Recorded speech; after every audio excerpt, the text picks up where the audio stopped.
এদেশে সাম্প্রদায়িকতার বিশ্বস্ত ঠিকানা বিএনপি। তারাই জঙ্গিবাদের পৃষ্ঠপোষক। তারা বাঙালি সংস্কৃতিকে সহ্য করতে পারে না।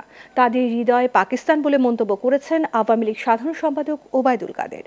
সকালে রাজধানীর বাহাদুর শাহ পার্কে আওয়ামী লীগের মঙ্গল শোভাযাত্রা উদ্বোধনের আগে আলোচনা সভায় তিনি এসব কথা বলেন।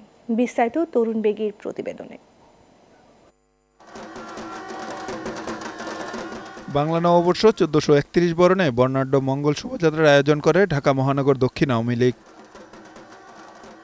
রাজধানীর বাহাদুর শাহ পার্কে এই শোভাযাত্রার আগে এক আলোচনা সভায় দলটির সাধারণ সম্পাদক ওবায়দুল কাদের বলেন, যারা 1400 বঙ্গাব্দে আওয়ামী লীগের মঙ্গল শোভাযাত্রা পণ্ড করেছিল সেই অপশক্তি আজও বাংলার মাটিতে রয়ে গেছে। এরা বাঙালির সংস্কৃতিকে সহ্য করতে পারে না।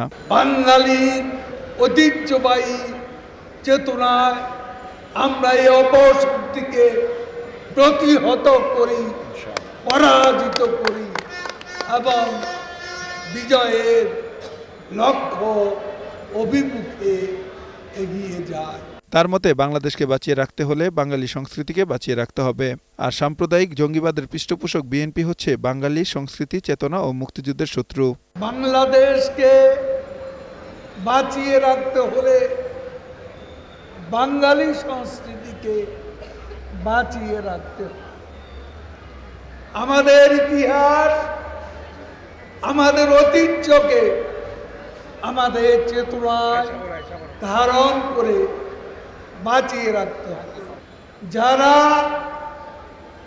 সাম্প্রদায়িক জঙ্গিবাদের পৃষ্ঠপোষক, সে বিএনপি হচ্ছে বাঙালি সংস্কৃতি, বাংলাদেশ রাষ্ট্রের চেতনার, মুক্তিযুদ্ধের প্রতিপক্ষ, শত্রু।